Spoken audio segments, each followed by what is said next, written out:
All right, welcome back. Uh, I guess for the YouTube, when I put out the VOD, this will probably be a shorter episode, but it's just continuing off for what happened the last time. Don't know what happened there. I don't think it was my capture card. I think it's just I have a special plugin to plug it into my phone so I could have it captured by the capture card. I think maybe it's starting to become a bit loosened or something like that. I don't think it's my capture card that's starting to melt or like break or anything. I very much doubt it's that, but let's just finish this up. Wait, hold on, did I just do anything? I thought I just saw the screen just like change for a second. Okay, whatever. Let's just finish up the fight. We'll finish up a few more story bits, probably like a 30-minute more, and then we'll end the stream.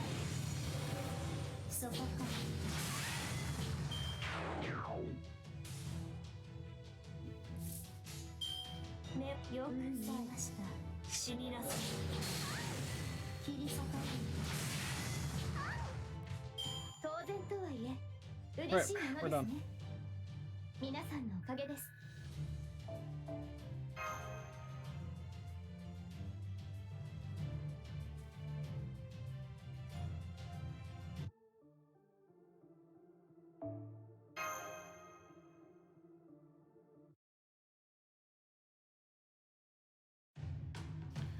It would seem that the contestants here have what it takes to compete. Compete. As a chocolate fairy, I declare that this mad match is officially underway. The taste testing shall take place at high noon tomorrow. Contestants will have until then to prepare their chocolates. Both contestants must use the chocolate factories provided in the cathedral and may employ up to one fairy existence. Any questions? None here. I can't wait to get this started since I already have someone in mind to give this chocolate to. Aw, she loves me. I'm gonna make the best chocolate anyone would taste all year. It'll be better than anything Glossman has to offer. Hold on, are we really gonna do this? What in the world does making chocolate have to do with choosing a leader? Everything. This has been the law of the land in Emerton in the past 600 years. There's no such law. Alright, Lady Alteria, you can take the Star Kitchen, and Lady Croc, you can take the Moon Kitchen. I will prepare ruins for the night for the rest of the Lady Alteria's companions.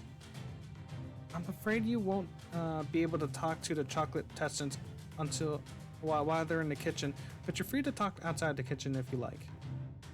Alright, enjoy your chocolate making, and remember, fortune smiles those who with truly strong hearts.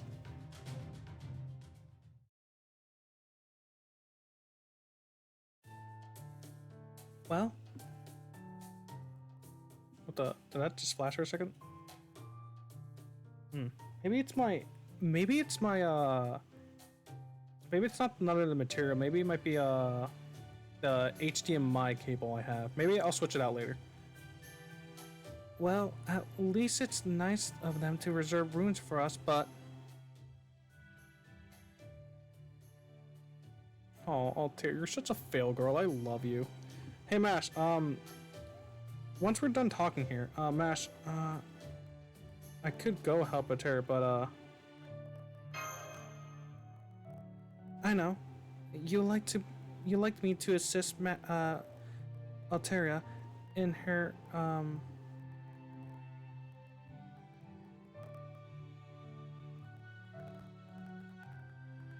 What the hell is happening? I'm seeing why is it flashing so weirdly? What's happening? What's up with this? Is it...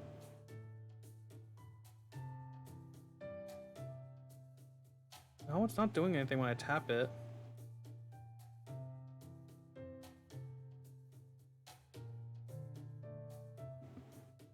No, nothing... Okay, it doesn't flashes when I do that. Okay. I know, you'll like me to assist Altera in her chocolate duel, right? I may be a demi-servant, but the fairies seem to treat me as one of them, so that shouldn't be a problem. Well, that's great. Thanks for doing this. But before you get started, I'd like to go over everything we learned so far, just how Cadians. You already told us about what happened after you were sent to the pass in Northwich, of course. But I still want to hear what happened to you before then and fill you in on what happened with us. And this should be a good place for a private chat since Muramasa and Grimm are in another room.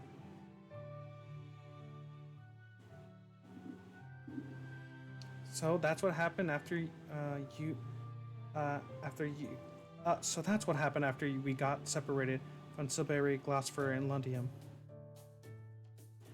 Manchester and Lady and Lake District, plus everything with the round table, of course. I never would have guessed that Pepe was here too, and and as a count of all things, I'm sure it fits him like a glove. Unfortunately, Pepe is not the only cipher here. We saw Burley in Camelot too. Though it sounds like you were actually the first to run into him here. That's right. I ran into him in Shellfield, and that was when you lost a black barrel, huh? Burley probably took it for himself. I'm sorry. I'm so sorry. All the time and effort you and Shadon spent on it, and I just left it there. Don't worry, we'll get it back. We can always get it back. It's okay. Our trump card pops up when we need them to, anyway. Again, I'm so sorry. If only I... Hey, you still didn't have your memories back from the Nameless Woods ordeal, right? Then there's no way you could have known. Don't worry about the black barrel. We can always track it down. The important thing is that you're still alive. And unfortunately, it looks like we won't need it for this mission anyway. Really? I mean, if we don't have to use it, that's great, but machines don't work here anyway, for the matter. Child poppers. Yep. We have something even better than the black barrel now. What do you mean? As Director Gordy and Holmes came to help us in the shadow border? No, nothing like that. I'm talking about you, Mash. Your altar may not be able to work here, but your spirit orchard is putting out even more power now than it ever has. It's probably the Timlin rules at work. Vargas and the others were gifted the Round Table's knights' names. But you're gifted with Timlin Garwin's name on top of already borrowing his power, effectively giving you a double Galahad boost. No wonder you're able to go toe-to-toe with Lancelot. You're basically a high servant now, a peerless warrior even among peerless warriors. You can feel that too, as our master, right, Imp? Yeah, you're super mash now. Yep, my Kohai is a sight to behold.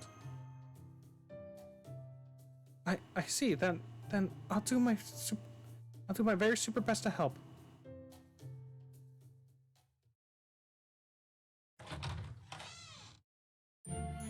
Hey, we're gonna go look around the city. You guys want to come? Time for some recons, huh? Altair might be busy in the kitchen right now, but we got nothing but time on our hands. So we gotta do something to make ourselves useful. How about you, Da Vinci? I'm gonna sit this one out. Besides, I still have to write my report. Say, where's Mash? Isn't she with you? She went to assist Altair. Altair needs Mash assistance to create amazing chocolate making skins more than we do. Gotcha. Sounds like you got a real shot of winning. Then, if it comes to it, I was thinking I'd make chocolates myself, but maybe now I won't need to. You're way too easy on Altair, you know that? Is there any way for anyone for one of the foreign god's disciples to conduct himself? Shut up, you blue-haired dillweed. I still owe her my life for saving me from the auction. Besides, I ought to be asking you why you were so easy on Croc. She looks like a friend of yours or something. Actually, yes. But even though she's still the spinning image of her, they're completely different people. Croc has been living on her own on her own life, free of any influence from any human history connections. I had to go after my destiny, and she took hers by the horns and made it submit to her. I swear, I've never seen such a free-spirited woman anywhere. Like you can't help but smile, right?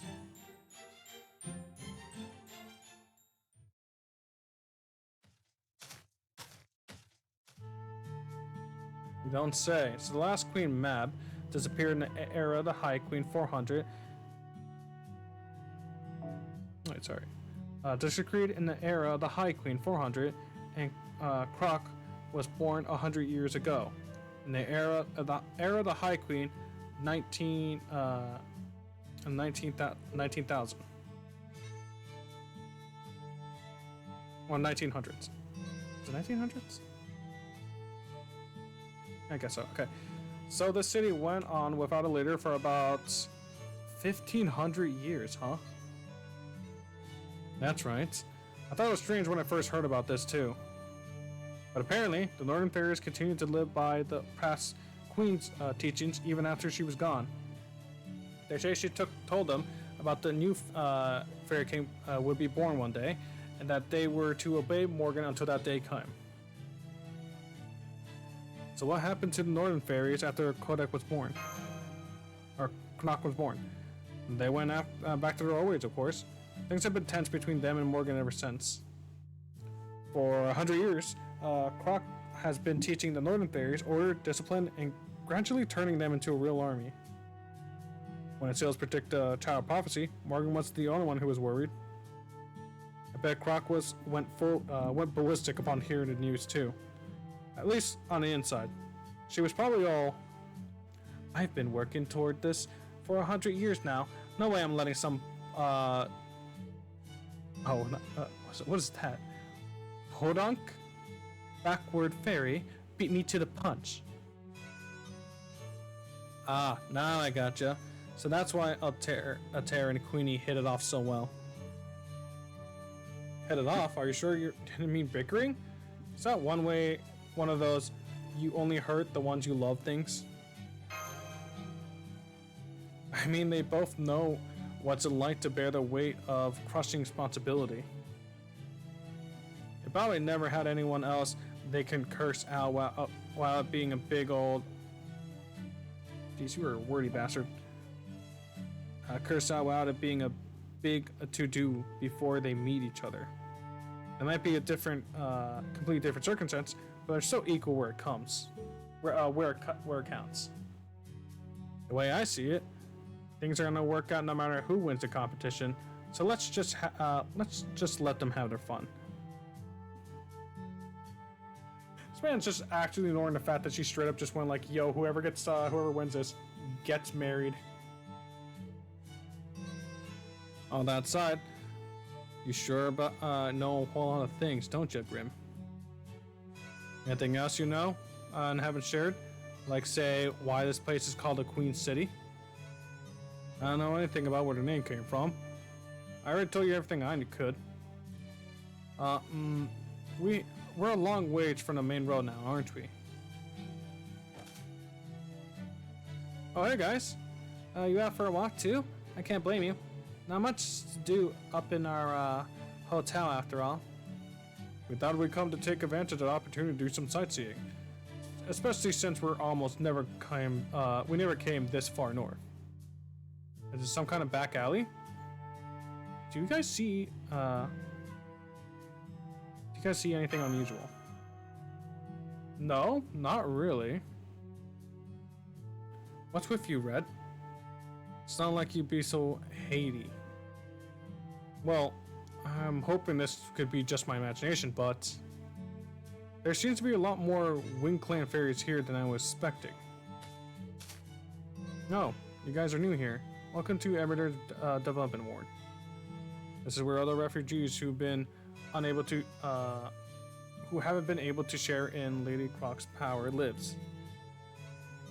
Since we all treated as full citizens, we all have jobs and roofs over our heads, even if they're just tents.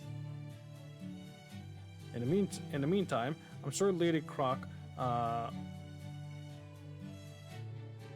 will make you guys into King Clan fairies once the war against Queen Morgan is over. So go ahead and put up your tents whatever you like. And if you're lucky, you might even get a job in the medical warrants. Don't worry, Morgan's disease isn't as bad as it's made out to be.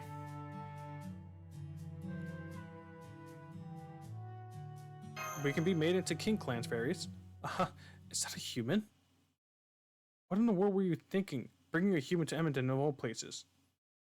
If Queen Croc finds if Croc finds out about this, you'll be. Wait, don't tell me. Are you guys also? No, we're travelers. We're just passing through. We'll be leaving tomorrow, so please don't worry about us.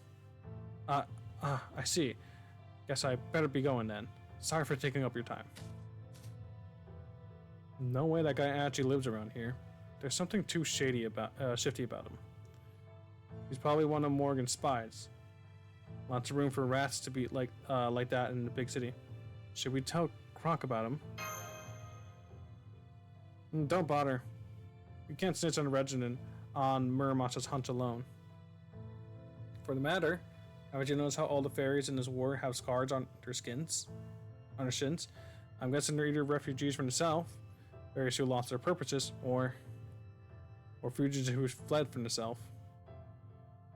So this town's full of criminals, huh? I guess Croc's either really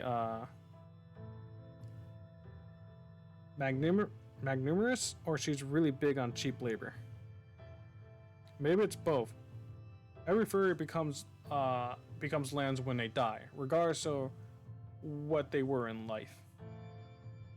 So when more fairies live here, means that her territory may eventually expand.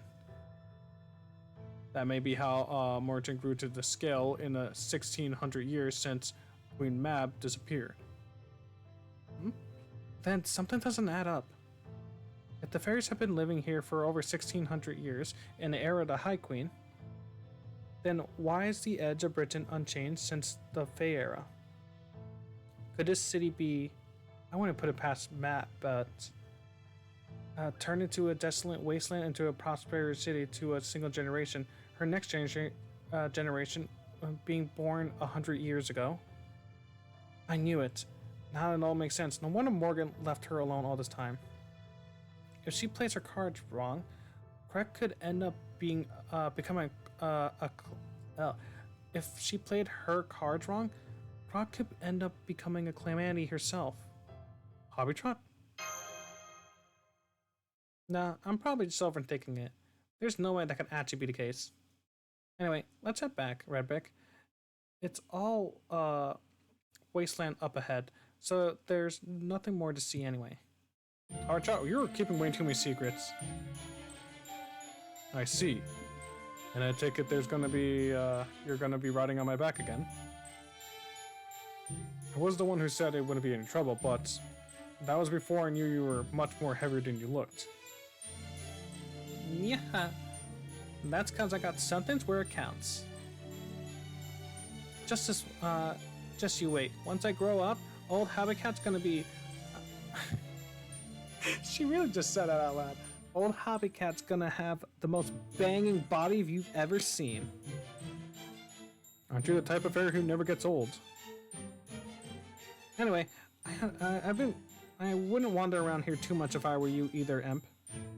I don't know why Croc let you off the hook, but if you run into any northern fairies with long memories, they won't think twice about ganging up on you. Oh yeah, I guess you know more about this than I do, since I'm only the first Grimm's. Since I only have the first Grimm's notes to go off. Tell us something, Hobbytrot. Northern fairies used to be the first group of fairies who coexist with humans, right? Like the War Summers and such. Why does Croc hate them so much now? I've been wondering about that too. Yeah, do you know what's up with that? What? You mean you didn't even know that? Alright, I guess I could tell you. It'll go back to what happens about 4,000 years ago during the War Summers In the Fey era, 2000. Queen Mab invaded Britain from the Western Islands and drove the other clans to the brink of extinction. Word has it that Sel had to step in and convince Mab to back down and reconcile with the clans, and had her and her people officially recognized as the King Clan. But that's not exactly the whole truth. For one thing, Mab would never agree to reconcile with the clans when her victory was already assured. Yeah, good point. I always thought that story spun things a little too neatly for the other clans. Wait, don't tell me. Yep, Mad snatched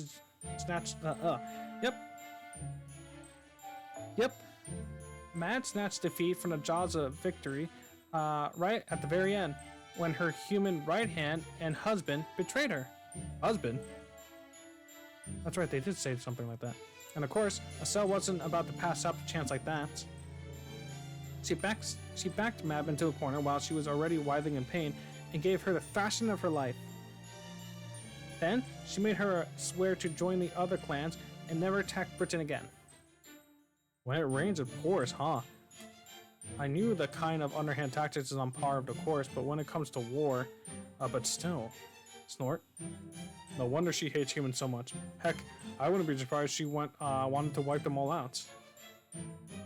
Nah, I mean, never been this grand of a city if she just wanted to wipe humans out. I think the real question of the story is, why was she writhing in pain?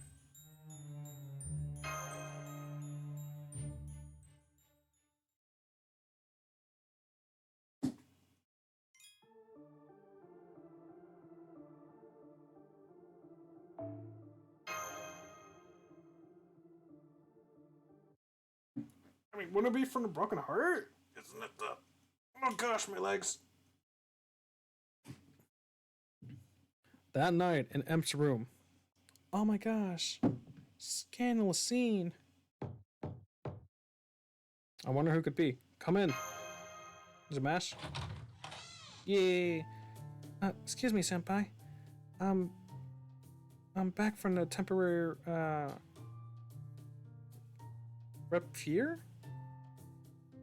referee from chocolate duty.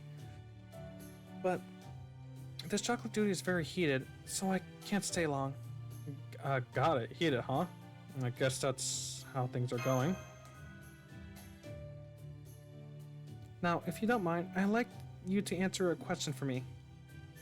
What shape do you think would be the best chocolate? There's a lot to choose from, but...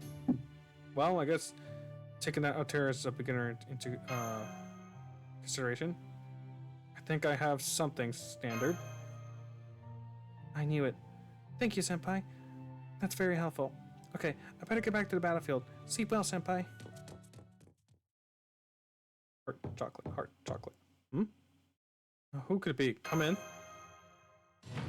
Whoa! It's okay, human. There's nothing to be afraid. I am Aten, Lady Kader's faithful servant. Lady Croc has just finished the 8th step of her chocolate recipe and is currently taking a break. When she's finished, she'll be up all night working on step 9 through 19. But for now, she'd like to talk to someone. For now, she'd like someone to talk to while she's taking her break. Yes, of course, I mean you. There's no one else here in this room. Just accept that there's no getting out of this and come with me. And don't even think about trying to escape by jumping out the window. Yippee, I get to have a date with her. Needless to say, a fairy in Lady Croc's position has many things to consider at all times, so this break she is taking is a strictly need-to-know basis. Let me date her. There won't be any guards keeping watch. This is as far as I go, too. Don't worry. Lady Croc, mostly hatred of human, may be famous, but she's still not as unreasonable as a night caller. So long as you hold your breath, keep quiet, stay perfectly still, never speak a step to agree with her, you might just make it out alive. Alright then, good night and good luck. What a swell guy. Come on, let me, come Come on. Let me give it a kiss. There you are. I didn't expect you to come alone. Have you been enjoying the Emerton nightscape? We may not be as fancy as Gloucester, but I like to think our main strip are still a pretty sight. I was just waiting in my room, so I'll be waiting around. Just a bit on the way here. Oh, what am I saying? Of course you did. I could tell from the sparkle in your eyes. That's a look of someone who's picked up a beautiful insect thread scarf before shopping by a cafe for a chocolate-infused cocktail. Mandarin really is the best, isn't it? Just look at how it even enticed the foreign mates with its charm. But I digress. I invited you for a very specific reason. Tell me about the outside world, what Morgan calls proper human history. I don't care about it, of course, but as the queen of the Lauren Fairies, I need to be at least familiar with it. Or are you so scared to be here without your companions you can't even speak?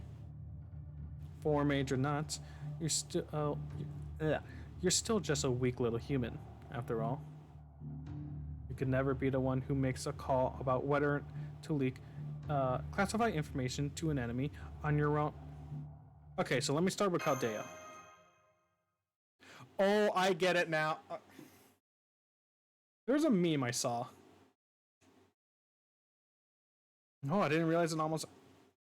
Okay, there was a meme that I saw about Kruk and Risica just doing the whole like non-stop like talking about something. Kruk just sitting there being like, "I love him." Now I get it. It's from this scene. This is the scene that we're talking about. Okay, that's cute. Hang on, you cover all that stuff so eloquently, and that was so easy to follow along. I need you to stop here for a moment, Through. I need to process all that. And there's Chaldea, heroic spirits, Lostbelt, proper human history. Okay, I got the basic. Basic got it. Looks like there's not much point in thinking about this kind of stuff, is there? This is the kind of thing I could worry about after Morgan has been defeated, right? Exactly. There's no need to get into it now. That's fine then. Thanks for the valuable information. You have my gratitude, the gratitude of a queen. A good ruler does more than just wage war with their enemies, you know? They also need to a plan to rule their nation after they've won.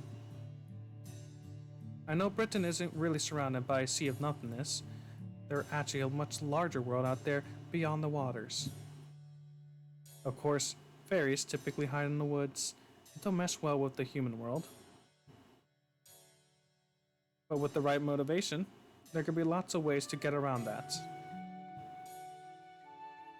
I can't believe there's still so much to do even after things are wrapped up here. I can't wait to get started. Are you talking about invading? You're talking about expanding your chocolate factories. That's right. If there's another world that's rich in resources, I have to make another Western island.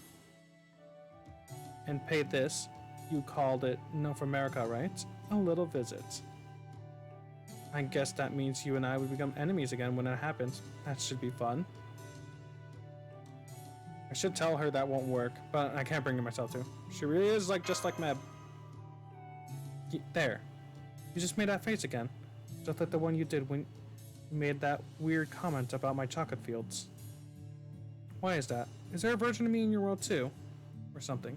Wait, on a second thought, don't answer that. I really, really want to know about this other me, but if I find out now, it's gonna throw me in a tantrum. Wow, she really is in a tantrum. Oh crap, now I really want to tell her. Phew, that was close. I might should prefer my queenly dignity.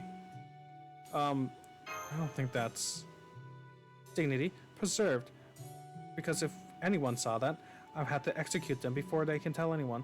I saw nothing, Your Majesty. Very good. A perfect response. Still, maybe I should have at least asked you this. Let's say another version of me did exist in your world, in her final moments? Was she not betrayed by her lover? Did she remain a cold-hearted queen to the end?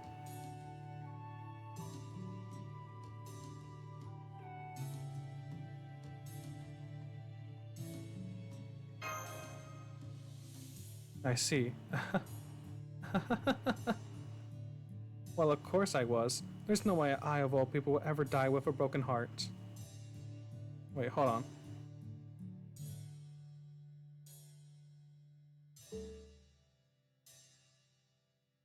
So, what kind of valiant warrior defeated me? They must have been a really strong fairy, right? Oh? Huh? Cheese? As in the stuff that's made from sheep milk and eaten with bread? Huh, so there's a cheese fairy in your world?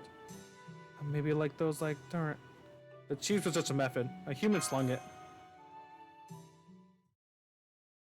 So the other me was killed by a human? That's what you're telling me? Do you just take all the trouble to tell me such a ridiculous story without even knowing how much I hate humans? It's not ridiculous at all. It's how that particular queen just met her end. Are you kidding me? You can't say that kind of things with such a straight face. It's a total mood killer. Then again, it was a human that was responsible for the last queen's downfall too. I guess when you're big enough, even a pebble can trip you up. Thinking about it that way, I could see my other self getting killed by a human. And hey, at least she wouldn't have to put up with any weird curses afterward.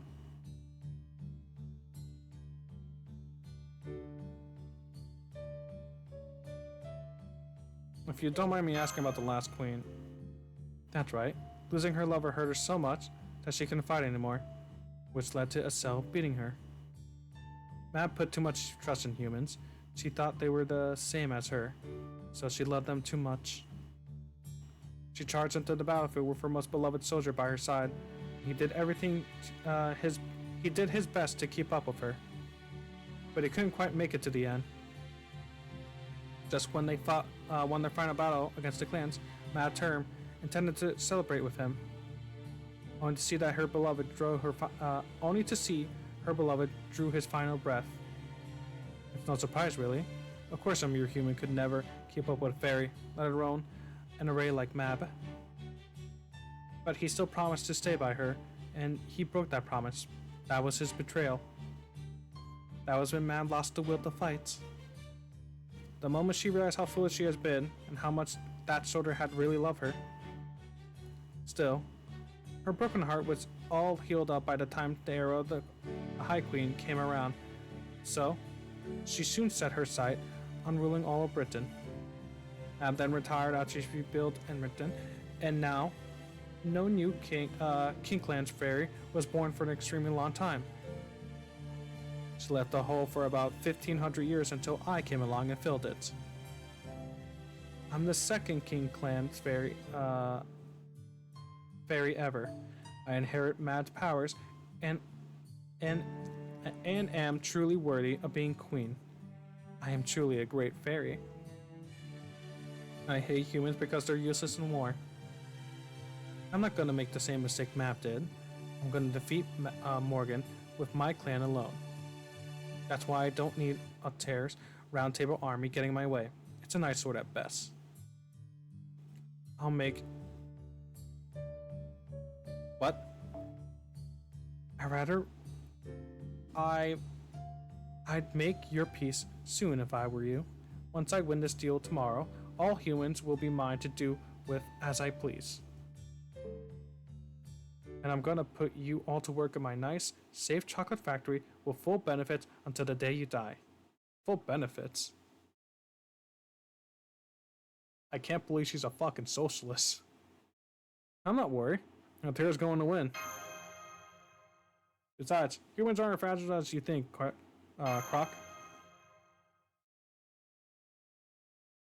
Okay, break's over. I better get back to work. Enjoy your freedom while you can, Em. This is the last night you'll have it, after all.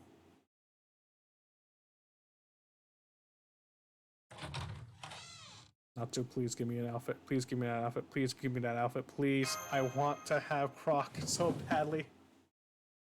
She seems like a really fun character to have, please. Oh, cool. Now who is it? Come in.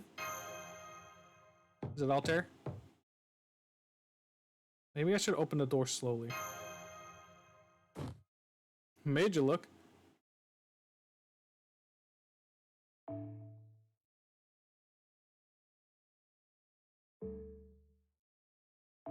I made you look. Totally thought I was knocking on the door, didn't ya? Well, this time, I came through the window. What were we on? Easy there. Keep your voice down. It's very late, you know. What's more, I'm traveling in Canito today. If anyone asks, I was never here, okay? Why Canito, you ask? Okay, it's probably because I'm getting tired of being in the Round Table's army's errand boy and running off for a while. Really though, it's that the Fairy King can never stay in one place for too long. The real reason is that I was worried about you guys. I mean, we're all friends now, right? Of course I'm gonna worry about you. So on that note, I hope you don't mind that I'm here. So, good evening, Em. Congratulations on ringing the 4th bell. We could hear it all the way in Lundium. The Round Table's morale has never been higher. Percival made a seat at the Round Table for every Fan clan fairy who wanted to come over from Oxford. Gareth has been having a great time in Lundium with all the kids. They're just finished tallying a new field, in fact. Spring seems to be coming up with something, which worries me, I admit.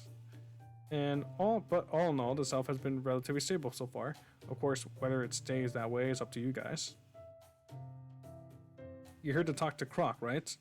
I've been hearing rumors about tomorrow's Mab match all throughout the city. If Croc joins forces with the Child of Prophecy, that'll be a huge boost in our chances against Camelot.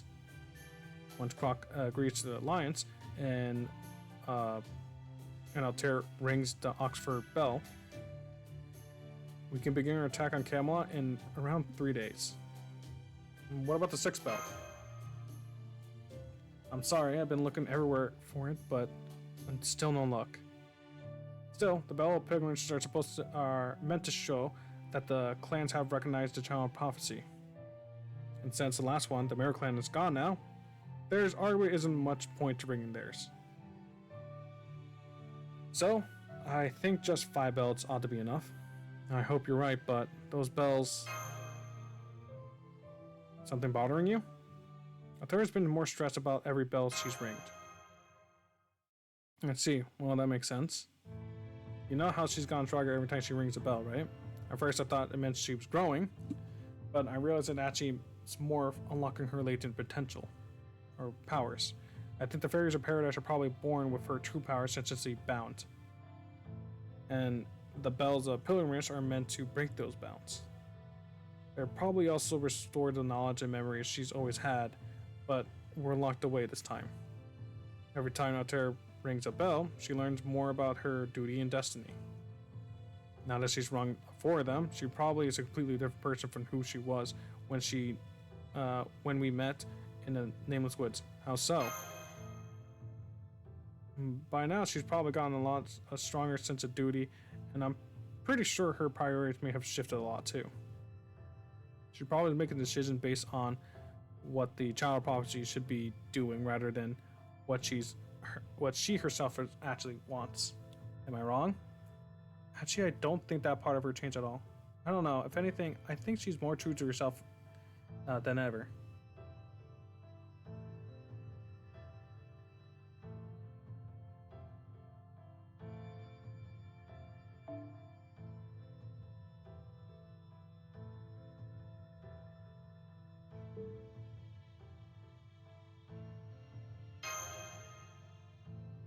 Is that so? Well, in that case, I guess it's a good thing she was naturally stubborn.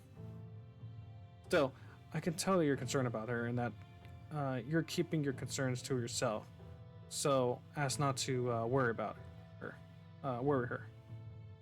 Do you remember what I said before? In the Lostbelt, you and I are only just bystanders. Our roles here is to see how things play out. Of course I remember. Well, It's still true. We can't save Britain. We can't save Altair from her destiny.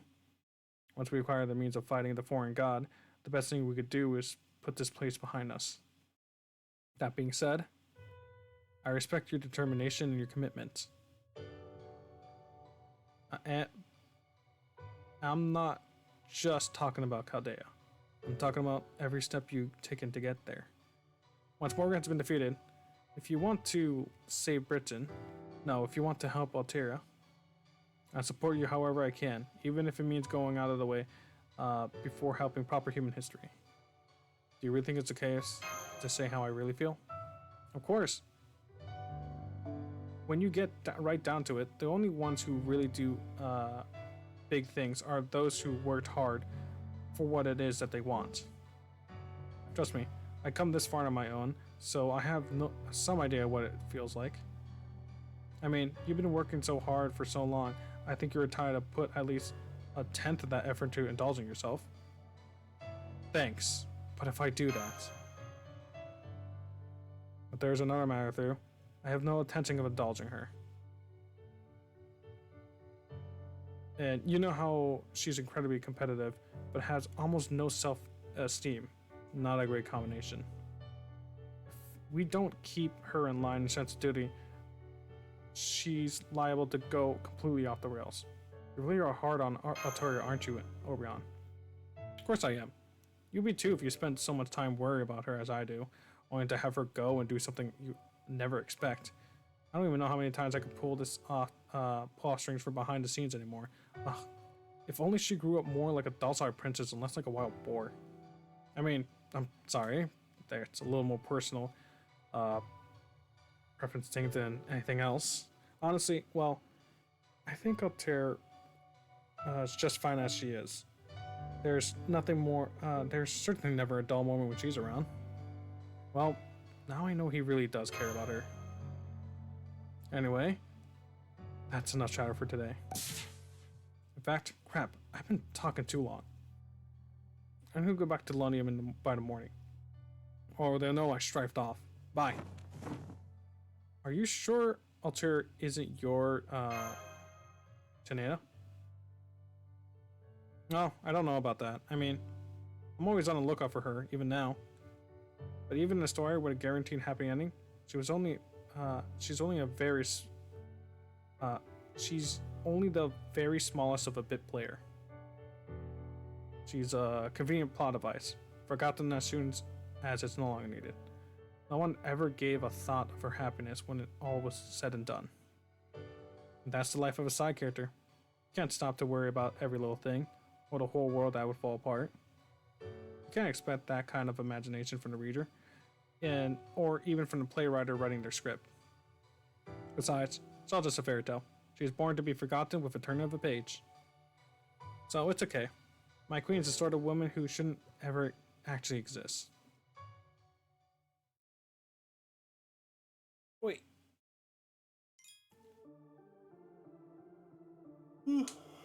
Okay.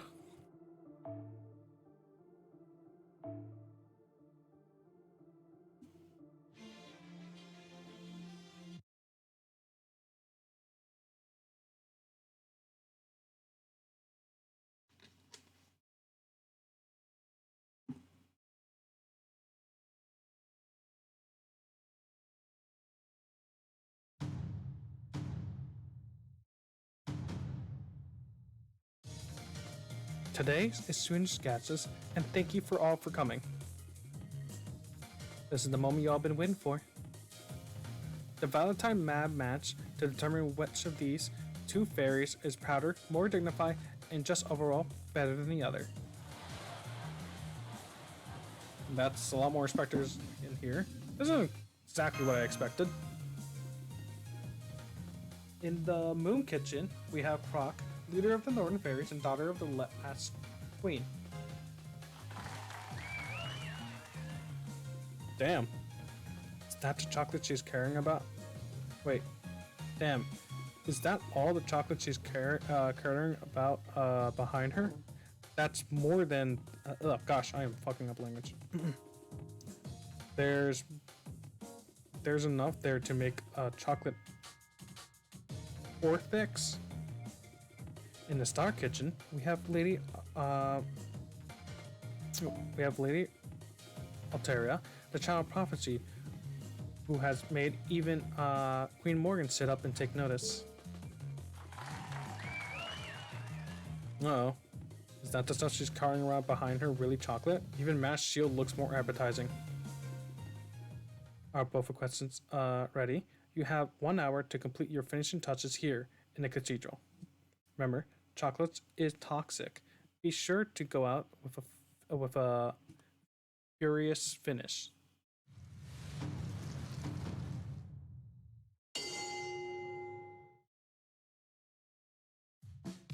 And there they go.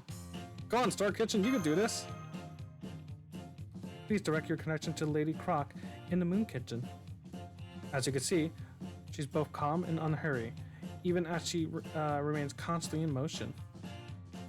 A sure sign of someone with her eyes on the prize. When I stopped by her kitchen this morning for a comment, she said, and I quote, "My chocolate isn't merely a delicacy, it's an art designed to melt your very soul." And look how it come along. Now, I believe, I only wish all of you in the Mastery could see this too. We can't even see it from the ground level. Don't you have any screens around here? Unfortunately, only those in the box seats can see the action unfold for themselves. If you're interested in that, you could always reserve one of the next Mad Matches for 60,000 more pounds. 10 times the price of a Mazatine seat. Sounds fair. Next, please direct your attention to Lady Alteria and her dazzling corroboration with her existence in the Star Kitchen. Is that a cake? I've never seen such a wonderfully intricate decoration on one before. Her assistant is practically glowing with magical energy. I mean, sheer concentration. In the midst of all this chaos, she's adding detail down to the millimeter. What an absolute madwoman. We may have a dark horse on our hand. Words on the street that the Lady Croc was the shoo-in to win, but at this stage, it looks like the odds may actually be in the favor of the Star. Whoa! It actually looks good enough to eat. You're really good at this mash. Now, just a pinch of my secret ingredient? Yeah. Did she just shoot it? Are you an idiot? Uh-huh. I beg your pardon. Please continue to enjoy this unique form of chocolate making.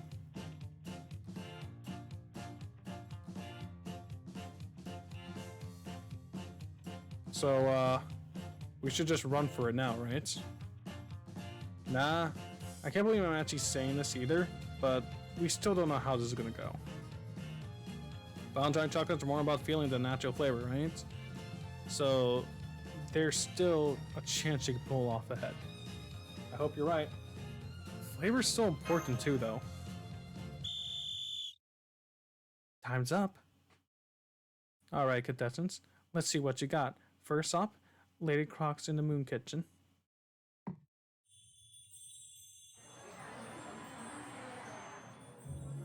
Magnificent! Oh, cool. Oh gosh, I didn't realize it's 2 o'clock. Okay. Magnificent, truly magnificent. The sheer artistry and technical skill on display is a sight to behold. This chocolate eminence castle, with a special 19-layer coating, perfectly captured the dignity of the queen. If ever there was a chocolate to take its breath away, this is it. Though I think actually receiving this could be a bit too much in more ways than one. It's all true, of course, and there's no need to be that infused with your praises. I couldn't have done this without my capable assistant, Drum. Thank you, Lady Croc. Now it's time to see what Lady Lady Alteria made in the Star Kitchen. I can't imagine why you would make such a bold move for your chocolate, but let's see it anyway. Ew, it's just a normal heart.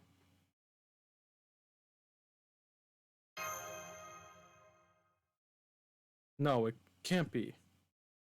What? What the meow? What is the meaning of this? What? Who? What's up with the reactions? I understand how you feel, everyone. I'm right there with you myself. But as your MC, and as a judge, it falls on me to be the first to say, so I will say, I will. What an incredible shape. It's smooth, plump, and seems to be practically pulsing with warmth. Now, that's what I call Valentine's. We've all witnessed the birth of an all new chocolate design. Huh?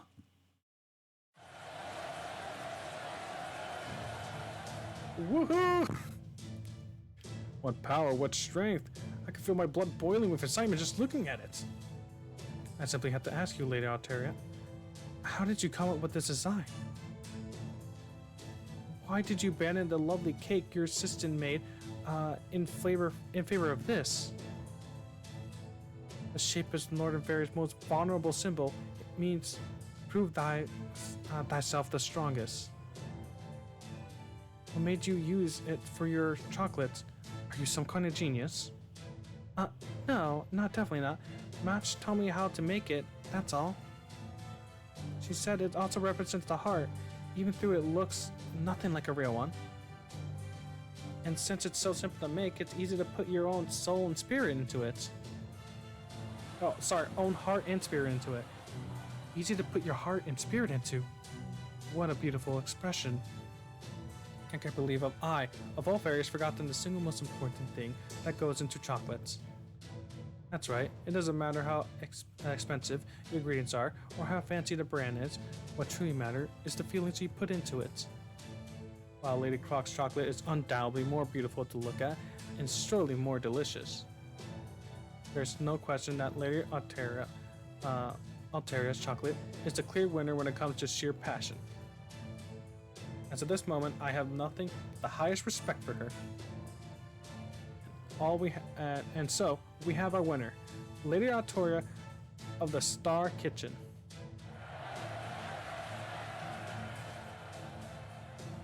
And that's it. Alteria, you finally found your own forte. Takes credit as our mentor despite being completely uninvolved. Well, I'll be damned. I had no idea you had such an ace up your sleeve. Would you consider selling me the rights to that idea? You did it, Alteria. Oh gosh, I keep on mixing names. It's all thanks to you, Mash. That made the 212 practice chocolates we made worth it. Wow. A second, do fairies not know what the shape of a heart is? There's no concept of a heart shape in this Lostbelt. Surely it looks that way. Either that, or they just don't associate that symbol with the heart or soul. I mean, just look at Croc's magical energy aura. Alright, she can't see it herself, can she? This doesn't make any sense. The castle should have won no matter how you slice it. How did they even make that into some kind of feel-good story? Now, let's just call this one of a kind fruit victory. Besides, knowing Croc, I'm sure it'll just be a matter of time until she incorporates hearts into her next beautiful cat. Huh?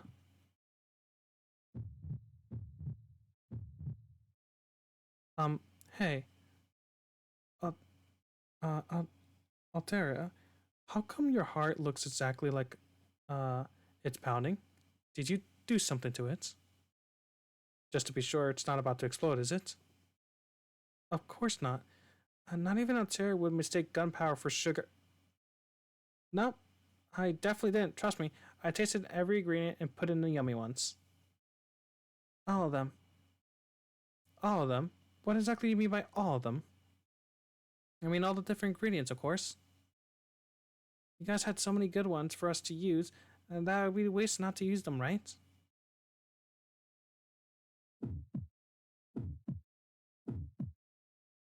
It's true, I saw it myself. While Mash was cleaning up the mixing bowls, Lady Atoria used some shifty technique to squeeze all the ingredients into the chocolate. I gave the chocolate a massive amount of magical energy, infused its ingredients, and created a new life form.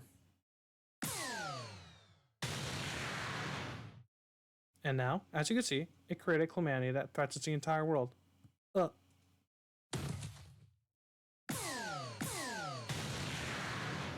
The Jar of Prophecy has made a super weapon. Run for your lives!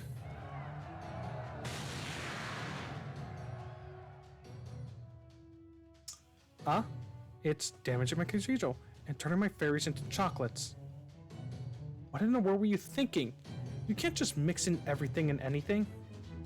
Let me guess, you were the kind of fairy who thinks that anything that takes 10 minutes at a low heat to cook can also be cooked in 2 minutes at a very high temperature, aren't you? Nods. Fucking... Master, we need to fight to preserve Alteria's honor. I mean, to cover up the evidence. Some heart just can't be saved. I hate to destroy it, but I guess we have no choice. Nice turn of phrase there, Mash. Please, don't break it up too badly. Don't break it up too bad, I promise. It should still be really yummy. She's so pathetic, I love her. I love Castoria. Oh gosh, I'm gonna be fucking hard. I'm probably gonna cry so much if she actually dies.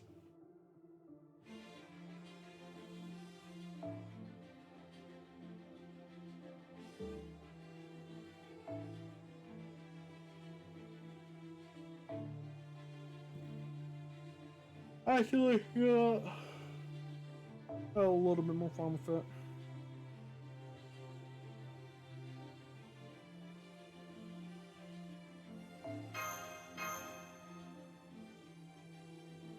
There we go. Okay. Oh gosh.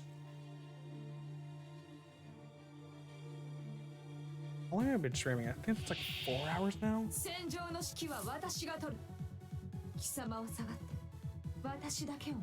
Misgotten monstrosity. Oh wow, she really fucked up with this one.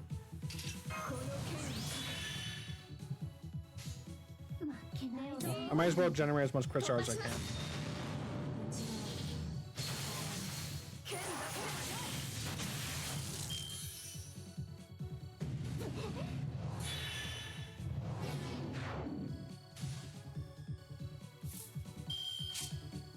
What? Huh? What? Why does it have inflict death?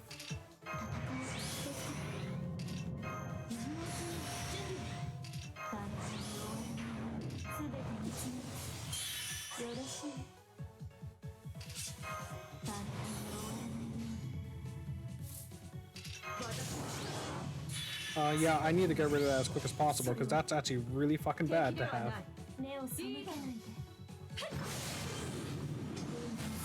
I'm actually really glad I put more targets right there. If I didn't, dude, that would have been bad.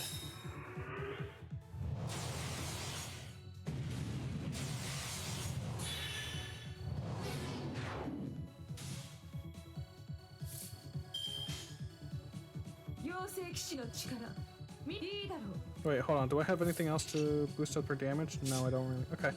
I think that should be good.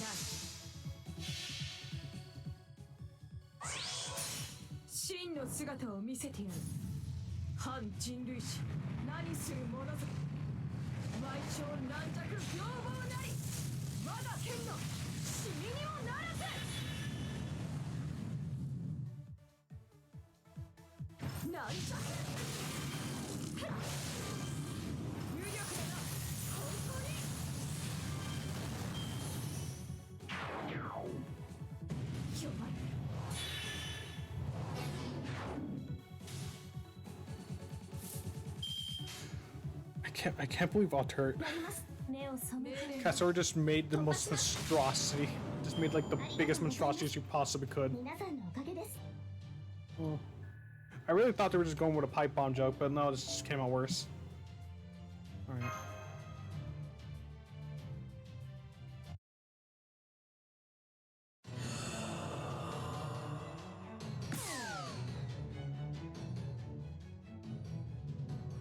Croc, look out! Huh? Croc!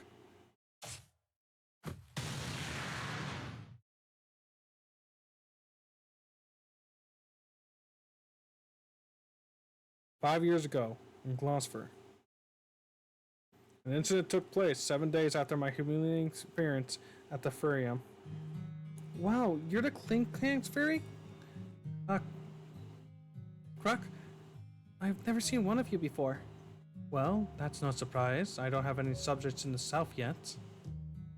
But you just have to wait. One day, all of the south major cities will be the home of the King Clan fairies. That way, the Northern fairies, that's what the Northern fairies all want, and it's the destiny I inherit from the previous queen. So you're carrying on last, the last queen's purpose, huh?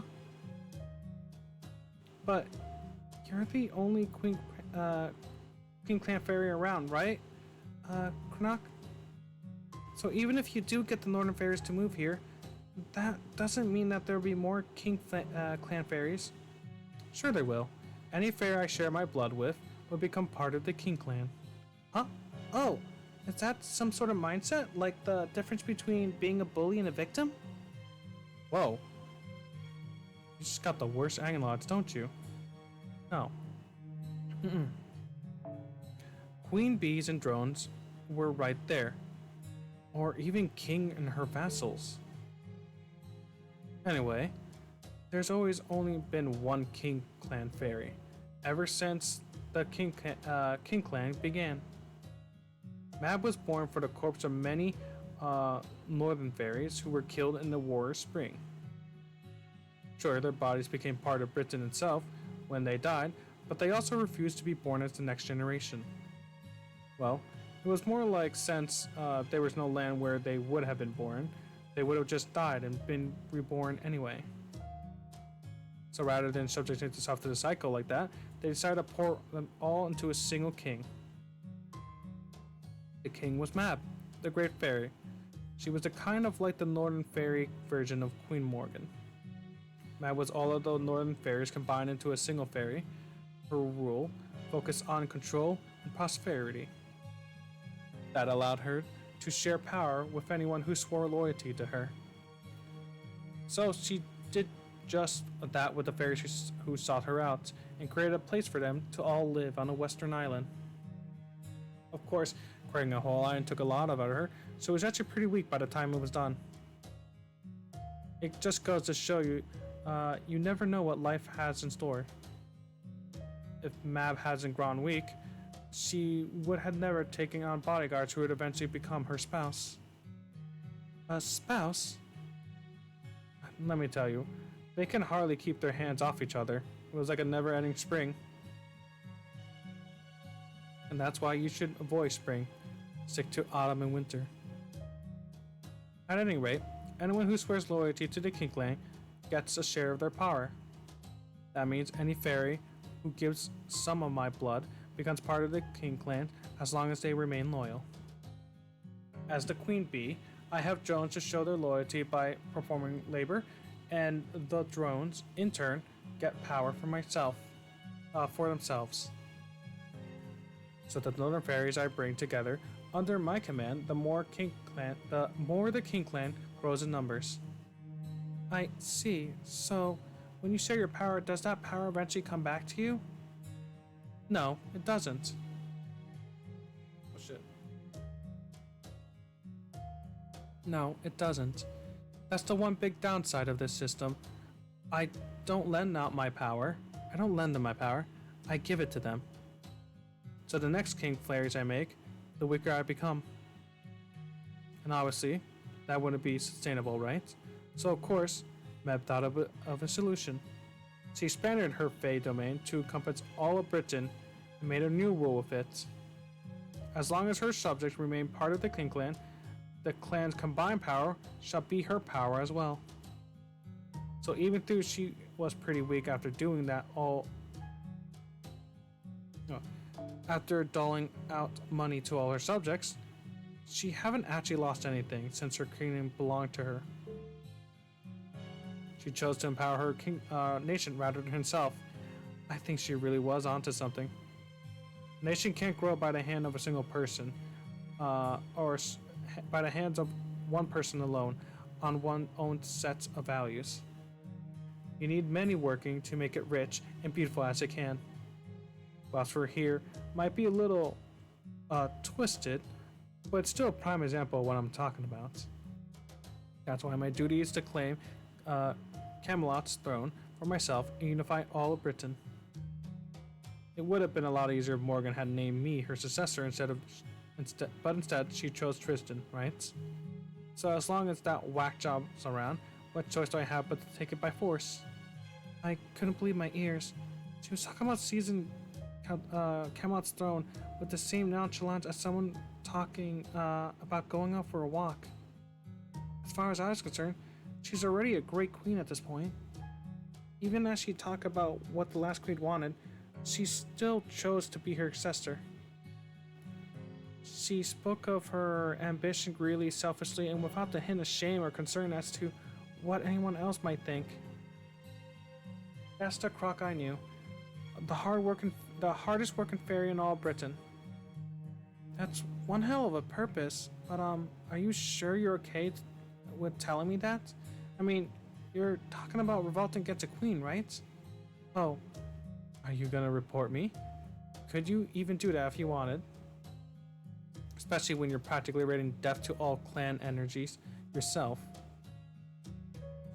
Am I? You are. I know I'm something else, but you're pretty impressive in your own right, you know. You see yourself as being a part of every other fairy out there, right? Hell, you're everything about you is out of everything about you is out of the ordinary. I'm not talking about the kind of low class, upper class distinction that Morgan chooses. No, in your case, it's like you're an entirely different kind of being altogether. Basically, you're looking down on every fairy in Britain. Are you nuts? I'm the one who's being looked down upon. That's it. That's the spirit. Being reasonable is well and good, but pieces of you will die if you don't take it too far like I did. Huh? Are you saying you're dead on the inside, Croc? Even though you look so, well, Brez? Oh, wait, I get it. It's the other way around. You're Brez because you're dead, like the Darton zombie incident. Don't be ridiculous. Ow. Stop. There's no need to be violent. That's just an example, or rather, that's all happened a long time ago. I saw your apology to the fairy you were with in the hall earlier. Was that your village head, or leader or something? No, forget that. It doesn't matter.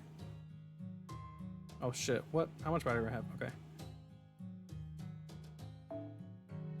The point is, you keep apologizing, saying you were sorry for being so weak and pathetic, promising you'd do your best next time, right? Well, cut it out. At the least, where I'm in earshot. Hearing that crap really pisses me off. What's wrong with being weak? Who gets hurt if you can't do it? You're the only one who's going to get upset about you being weak. It's not the other fairies who are going to do their best next time. Of course, it's natural to have regrets over failure, mistakes, overreading, and so on. But never, ever apologize for being weak. There's no greater waste of time. And just so you know, I'm not telling you this because I feel sorry for you. I'm mad because apologizing for your weakness doesn't help anyone. Piece of all yourself. With all the power, with that kind of power, you should be holding your head high and fighting for what you want, what you yourself want. You're a real feisty fairy deep down, right? Like a dragon pretending to be a house cat. So quit worrying about what everyone else thinks of you and sink those fangs into your own dream. Believe me, there are plenty of people out there who don't have the kind of power to even do that. Those were the words that would really astonish me. She was born into luxury with incredible power at disposal, but despite that, or maybe because of it. She also understood exactly how much she and her fellow fairies were truly blessed. Easy for you to say when you're the only one who has to live with the consequences. Alright, then, if you're gonna ledge me about dreams, what about yours? You probably already sink your fangs into them, but still. My dream? You need to ask. It's romance. When I find someone who rocks me to the core, our romance is gonna rock the whole damn kingdom to its foundation. Are you crazy? Besides, that's not a dream, that's reality. I mean, you must have a lover for ages now, right? Well, that's just it, I don't. Hold it, you just laughed at me in your head, didn't you? Don't get me wrong, I'm not lacking opportunities. I could have anyone in Emerton if I wanted to. Oh, right, of course. How could you not when you're so pretty? But then, why aren't you dating anyone? I guess in my way of setting myself apart for the last queen. You know how depriving yourself of the thing you really want most lights a figurative fire in your belly. Well, I'm gonna use that fire to claim the throne and save my romance for after I become king of Britain.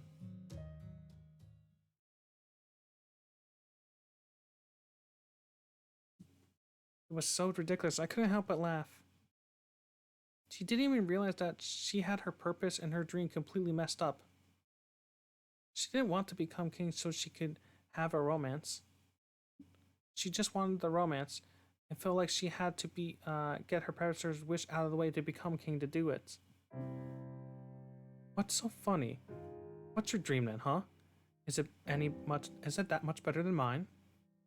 Nah, I guess my dream's not too far off. I want to try walking around a city as an upper-class servant, upper-class fairy. I want to be pride and stylish like you. I can only imagine how great that must feel.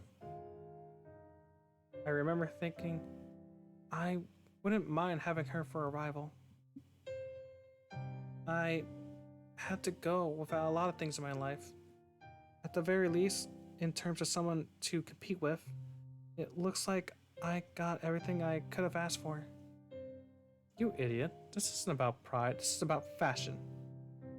Wait, hold on.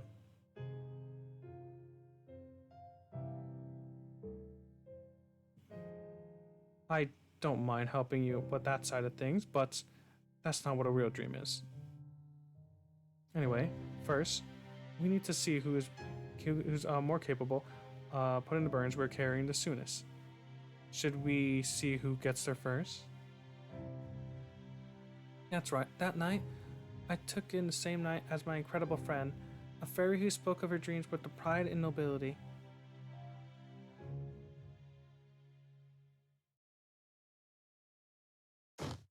Yes, I thought I'd steal that horrible many your way. Oh, you're awake.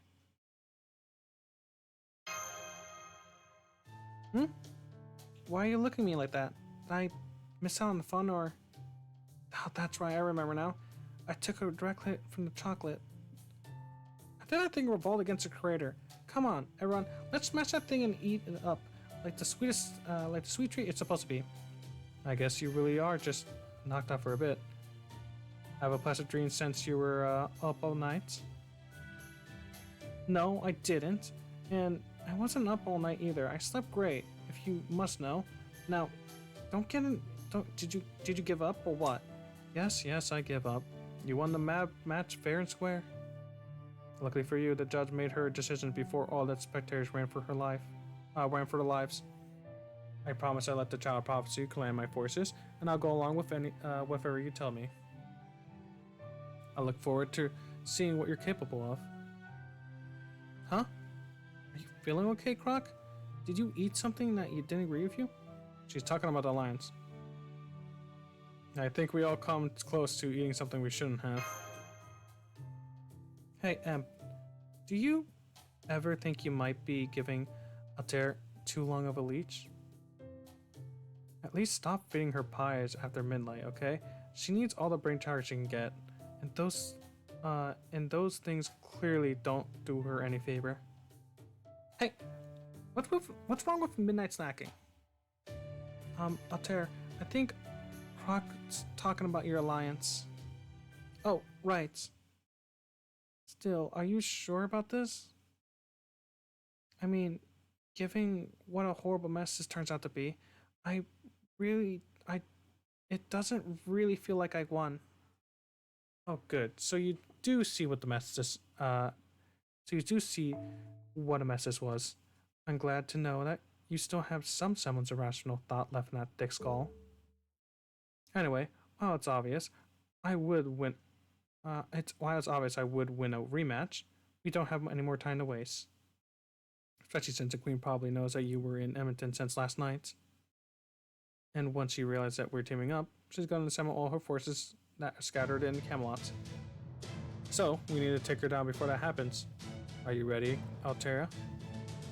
You need to hurry back to the south, ring Oxford's bell, then bring the Round Table's army and any other troops you can gather to my camp. In the meantime, I'll have my forces march to Camelot's front gate. But I thought you said you would never join forces with the Round Table's army. I just don't want to see them dying in front of me. I can't assure that their safety since they can't join my clan. But I will admit that Human Knight, Percival included, are a good match for the Queen's Knights. My soldiers clearly can't use more poison weapons, so I suppose I can make an exception, especially since I've been told humans aren't as fragile as I believe in. Isn't that right, Em? Well. How nice of you to become friends while I was up all night learning how to make chocolates. By the way, Croc, do you remember that night in Gloucester? Of course I do. What do you take me for, a fool? At any rate, you have my word that the Northern Fairies will fight beside the Child of Prophecy. Now, get going. We don't have time to spare. Okay, that's fair. I was the one who rang Orkney's bell. Mash, Da Vinci, Aramasa, Hobbycat, Frederick, and Grim. Please pack your bags as soon as you can. We need to hurry to Oxford. No, I'm gonna stay put. You need someone to coordinate communication between you and the North, right? Besides, looks like these guys don't have a mage on their own, so I'm gonna teach them some of the basics that they'll need to know when up against Morgan. You will? Well, as long as you can be useful, that's fine with me. Don't you worry. I'm gonna inscribe some ruins on as many soldiers' shields as I can. Morgan's spells packed a serious wallop, so we gotta make sure that they can at least take one hit from them. Okay, I'll make you an official court mage and a tactician then. This is great. Now I can finally really start feeling like a queen. Well, see you later, Altera, Emp. I would have liked to have shown you around Edmonton, but that'll have to wait until another day. Next time we meet, he'll be on the battlefield. Let's make sure that we're both dressed to kill.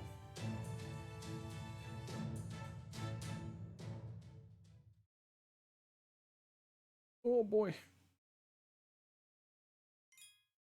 I ran out of water and my voice is going to start killing me. Oh no. There's too much. You know what? I think that's enough for now. It's been like 4 hours. I'm going to end it today. I'm going to end it there. Oh, I need to also fix the fucking VOD. Since I had like cancel stream like 3 times. Alright. Thanks for watching. Have a good day. I'm going to sleep. Bye.